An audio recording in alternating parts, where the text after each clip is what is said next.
Okay, so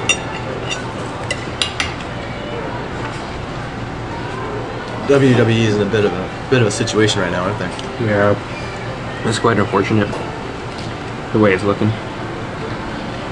Raw is just so out of whack. It's been going down since Survivor Series, eh? Yeah, it has. It started with a poor Survivor Series, and they've kind of handcuffed themselves from there. Like, as far as options go, they've been sort of leading themselves in one direction, and it's not a good direction. Like, off the top, so where's Alberto Del Rio from? Oh yeah. Is he from? Did they drop the Mex America thing? Nope. I mean, yes, they did drop the Mex America thing. No more flag. Him and Zeb just fist bumped. Like, they're just friends now. That's it. That's really weird. It's like Mex America never happened. Yeah, and that's the kind of thing that makes it kind of a mess, right? Yeah. They just expect the fans to, week after week, just pretend that there wasn't, like, a month of storyline developed that we just completely abandoned with no questions asked. Yeah, with so much time putting angles, and then for it to only end, it's kind of, there's no continuity. Nope. And every other wrestling promotion in the world has continuity, and these are the guys who are always about putting on a show and being entertainment. When I watch a show like, say, Arrow, that's entertainment. You know, they have continuity episode to episode, and they don't insult the user's intelligence that much. So, if we're going down the road of how do we correct WWE, the first thing that WWE needs to fix is, and you said it, they need to stop insulting our intelligence. Hi Vince, stop insulting my intelligence, please. At this point, if WWE's executives think, oh, but the kids won't know, kids are smart. If you treat your audience like idiots, there's a very low chance that they're going to be like, oh, I like being an idiot. They're probably going to feel patronized. Now, I don't know what the casual wrestling fan thinks. Actually, you know what? At this point, are there really any casual wrestling fans left? Because the numbers indicate there aren't really. At this point, it's only the hardcore fans that are watching now. And children. But I think we can count the children as hardcore fans. They don't have as much knowledge because they're little kids, but they're just as impassioned by the product. Oh, that's true. And they'll probably grow up knowing, if they continue watching, they'll probably get into it, right? I don't think so. There's plenty of historical precedent for the era that we're going through right now. The way things are, we saw times like this, very similar to times like this in the early 90s. When Yokozuna was the world champion. It was a time where the company had basically Yokozuna, Undertaker, Bret Hart, Shawn Michaels.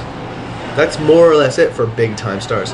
You could include Razor Ramon in there as well. But in that time period, and sure Diesel as well, he was world champion as well. But that's, when you look at today's roster, I would argue that the people working are more talented, but they're, I would say, less famous.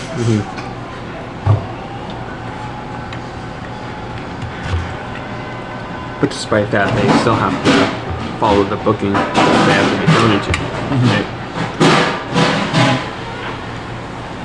Right? So would you say that creative now is not really going in a good direction?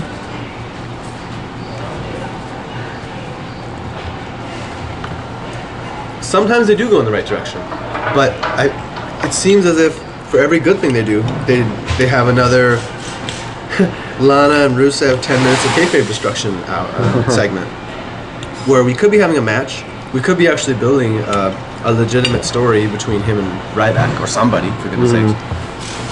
But no, we're going to continue to harp on a dead issue, as far as I'm concerned. I kind of figured after it broke, it would have been like kind of done. So kind of dragging it out is very meaningless. Absolutely. It helps nobody. It helps absolutely nobody. Nobody knowing anybody. If the product's objective is to make money and to put people in the seats, there's not content like that.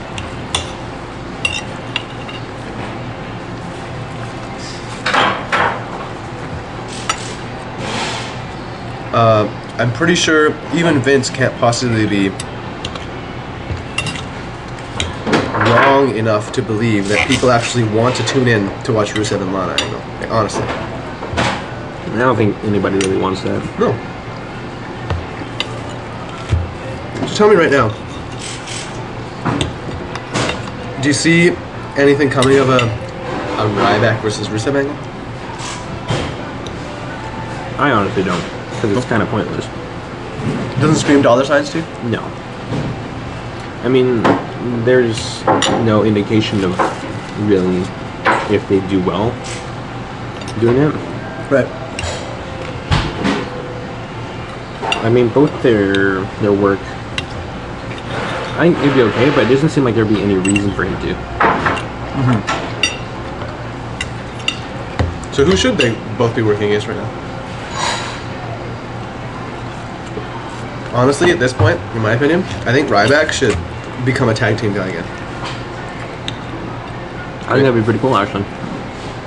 I mean, currently, if you want to still continue putting him on singles, I think he'd be better as against like some sort of antagonist. Yeah. Like a really big heel. Who'll be a good tag partner for Ryback, you think?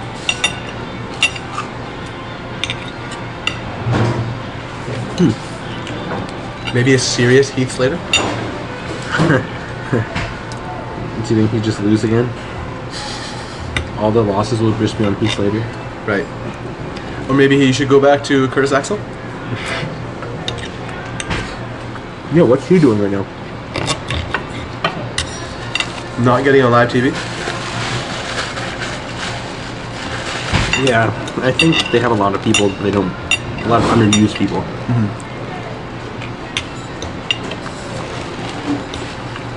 Yeah. That's normally a good thing. Having a big roster of very diverse talents is usually a good thing. But the United States title hunt is non-existent right now, which is a shame because why else do you have a championship? The Intercontinental title hunt was absolutely non-existent last night because Kevin Owens is nowhere to be found. It's almost like that title doesn't matter. Sheamus has just won the world title, and I think it's pretty obvious to anybody that has been watching that he's going to keep it for a little while. But he's not just going to drop it at TLC. Roman can't be rewarded that quickly. That's true. That's too free. It's way too free. Plus that. So there's only one title chase really happening right now. Like even New Day, they just like. Does anybody even have a chance of being there? I mean, I'm okay with it personally. I'm okay with it because I like him.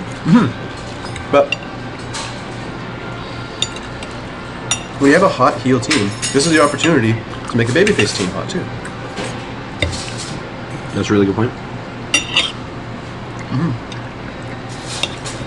Like the Usos and New Day potentially could be having a really hot program right now. Who would be the third? I mean, that isn't Roman because it makes no sense to put Roman in there. Maybe the Lucha Dragons need a third person. It's all about three-person teams from then on. That'd be a really interesting dynamic if they started doing something like that. It would be. But for now, I think the bottom line is, after TLC, WWE needs to totally... They need to do what they're doing, whatever, for now. I get it. It's a thin roster, but after the next pay-per-view, they need to totally reset the storylines for everybody.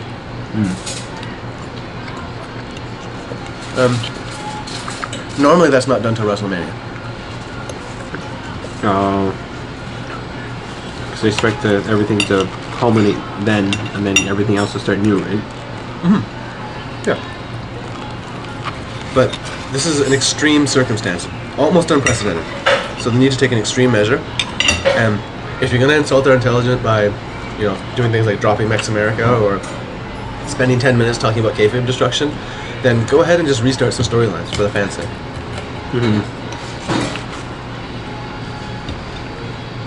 What have you got to lose?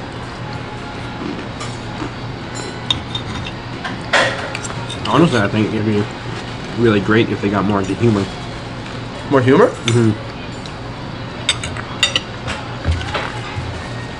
Some that everybody enjoys, I think New Day is enough humor. That's all the humor we need. And maybe Stardust and his cronies. But any more, I think, would be undermining the bottom line here. The bottom line here is this is World Wrestling Entertainment, not World Comedy Entertainment. Good point. But I realize things seem grim, but they're not uncorrectable. You still have a chance to make brave. Yeah, I think to end the show this week, we're not talking about NXT because there's nothing really to say. I mean, NXT as a program is just firing on all cylinders, and week by week it just gets stronger and stronger. It's how you do wrestling right in the short format, in my honest opinion. Sure, the crowd can be really annoying a lot of the time, but you take the bad with the good. My point is, Vince should be following Hunter's example. I know it's a really humbling experience for him, and he must have a really hard time admitting that. But it's working. And quite frankly, it's the lifeblood of their organization right now.